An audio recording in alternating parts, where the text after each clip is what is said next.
Hi everyone and welcome to a new video. In this video, we'll be discussing the upcoming recession that might be onto us, especially if you're working in the tech sector, and how it might affect you, how it might affect your job or your salary, and what you should be doing if you're currently working in the tech sector, and how you can prepare yourselves better for what might be coming.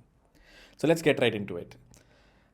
The first very obvious thing that I need to discuss here is the high salaries in tech. Over the past few years, it feels like tech has become the prominent sector, especially if you're currently in college or in school. You see a lot of videos around stating how much people in tech these days make. And by that, I mean people working in Google, Facebook, or like a bunch of big exits that people made in startups. So, what exactly defines these high salaries? Why is there a new sector that came out so quickly in the last 10 to 15 years? That grew into one of the most prominent career options that exists today. So we'll have to look at some historic data for this. So if you look at the S&P 500 over the past few years, it's basically been a straight line up, especially if you see the last 10 years. So there's a mild recession from in 2008. There's a longer perpetual recession from the 2000s to 2008. But everything after that has been straight up. For the past 10 years, it feels like we've never been in a bear market. And this is largely driven by tech. If you look at the top companies by market cap, if you look at the richest people today, most people are founders who have founded the biggest tech companies like Amazon. And it feels like there's a mild recession at the moment, which might become into a bigger one as time goes by. So let's try to understand how this might affect you. If you're here watching this video, most probably you're at the very bottom of the pyramid. You're a developer or someone working in the industry, or you're a college student who aims to be one. The general pyramid when you're working in a company looks like this. There's an investor or the shareholder at the very top. This is the person who ends up making money if the company does well. There are founders who also are sort of stakeholders. They hold some sort of share in the company, usually a pretty substantial one. Then there's leadership, management, and then you're the developer at the very end. The motivation of a developer usually is the salary that gets credited into their account, and usually they hold some sort of stocks. And as you keep going up the pyramid, your motivations sort of change from your basic salary to more of stocks and how well the company does. Let's try to understand how your salary is defined at the very bottom if you're the developer. So this is a general salary distribution in tech. This is actually my salary right after I graduated from college. My college campus placement was into Goldman Sachs, and this was a day zero company dream offer back then. I'm sure it's changed since then, and the market has also like grown tremendously. Back then in 2018, it felt like a great offer, and it looked something like this. I had a base salary of 21 lakhs. This is the salary without any taxes on it. So what would hit my account in the end was close to 1.3 lakh rupees a month. There are stocks, which usually is not a thing in investment banks, but Goldman has this offer of $4,000 worth of stocks after you complete 2 years in the company. I did not complete 2 years, so I didn't really get this. But if you do complete 2 years, you should get close to like that number. This number is very prevalent in companies like Microsoft and Google. So big tech usually has a big component of stocks along with your base salary. So your base salary might be 20 lakhs and your stocks per annum might be like 5 to 6 lakh rupees. Usually the stock in big tech is fairly stable because these are big companies and the stock won't go down or up very quickly, but this number is variable. Just because you got a stock grant of 5 lakh rupees when you join the company, it will vest after a year. So you will be entitled to liquidate that stock or convert it into money only after a year. And the stock of that company might have gone up or down by then. So your money might be worth more or less. But usually it's pretty stable. The next one is ESOPs. This is more prevalent in startups which are not publicly listed. This is a relatively risky bet. I personally hold ESOPs of around 2 crores in the last company that I worked at. And these could just go down to zero based on the current market sentiment. So 99% or like at least 95% of the startups fail, right? And hence these ESOPs might not see the light of day, and you might not ever see them get converted into money, especially during bear markets like these. But when they do, they end up winning big. So your initial stock grant of $20,000 or 20 lakh rupees could be worth 2 crores or even more if the company that you worked at ended up doing well. So this is a risky bet. Has worked out really well for a few people, but usually it's a good idea to think in the back of your head that this is going back to zero. Finally, there's a year-end bonus. Very common in investment banks, usually not common in tech. This is sort of dependent on where the market is right now. And of course, your performance throughout the year. For me, it was fixed. The 7 lakh number is something that everyone gets if you graduated from IT in 2018 and joined Goldman Sachs. It doesn't go up and down, at least for the first year. And then second year onwards, it's based on your performance. So this is the general salary distribution. This is what you usually get. Now let's try to understand what exactly defines your salaries, or like when does it usually go up and down. So beginning right from college, I think during college placements there's a lot of competition amongst companies, not among students, at least for tier 1 and tier 2 colleges.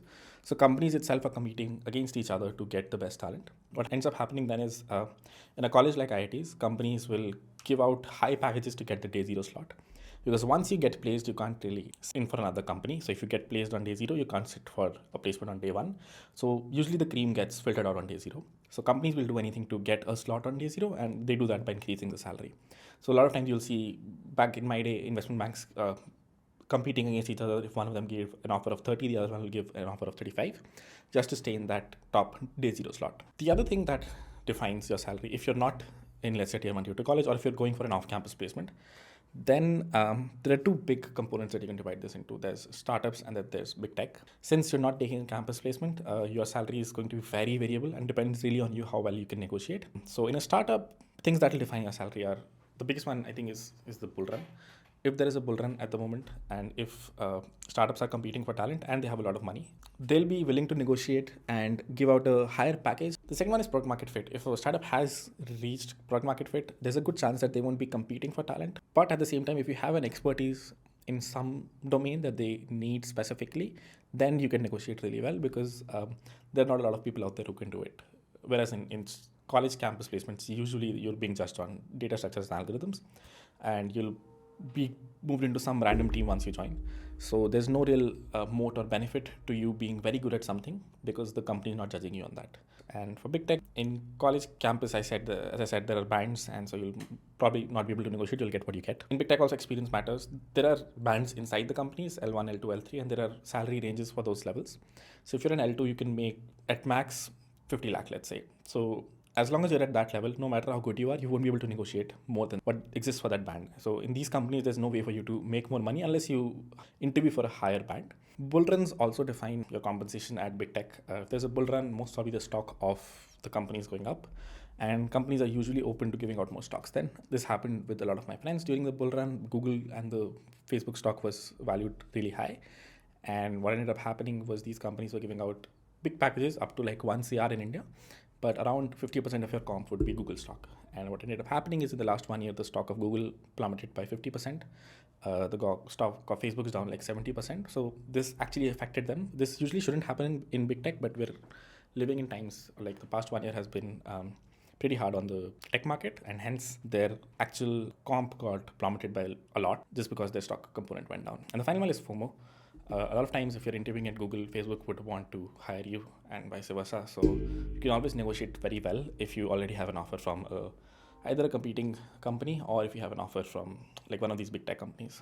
Okay, so let's look at what's happening right now. As I mentioned, Google is down 41% in the past 1 year, and there's something you wouldn't expect out of a publicly traded company with such a huge market cap. Meta is down 73%, which is probably the most amongst these big tech companies. And finally, Amazon is down like almost 50%. So this also entails a lot of layoffs. When the stocks of companies are going down, they'll be tightening practices inside the company. So currently, from the numbers that I know of, the company that I used to work at had to lay off around 30% of the workforce, which is a pretty substantial number for a company who has raised 100 mil and has a lot of money in the bank. And the reason wasn't really people not performing very well. The reason was that they had to focus their efforts to build a profitable company. This is a term that's sort of becoming very common now, but people didn't think of profitability for a while, because you could always raise the next round and there was some place where the money would flow in from. But that hasn't been happening recently and might not happen for a few years, which is why there are layoffs all across, both in startups and in big tech now. Companies like Meta and Twitter have had some layoffs. I've heard Microsoft has cancelled internship offers, and there might be at least some hiring freezes, if not layoffs, at big companies. Now, this isn't new. This has happened in the past many times, but we've recovered from that very quickly.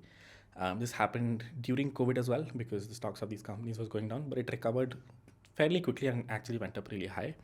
There were a bunch of reasons for that, and I don't think this will happen again anytime soon.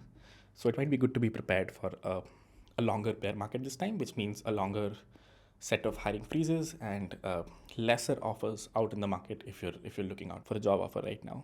Finally, I'd like to discuss the things that I would do if I was in college at this moment and the market was what it looks like right now. I would keep a lot of focus on data structures and algorithms. Most of the times when you're interviewing, this is what they'll ask you. It's a very easy hack to get into a company. Easiest way to do this is lead code. Just cram all the questions that you can because most of the questions are repeated during these company interviews. The other thing I'd suggest is doing open source. This is a slightly different path than the data structures and algorithms path, but this will give you higher leverage because it'll make you the expert of a field and you'll have things to show with your open source profile. And that gets you usually into startups, but they pay really well. And what you're doing here is actual work you might be doing once you join these companies. So you get a lot of experience with the actual technology you might be working on once you join these companies, and that gives you a lot of leverage. Also makes you like really smart and job ready generally. The third thing I would suggest would be keeping multiple offers in hand.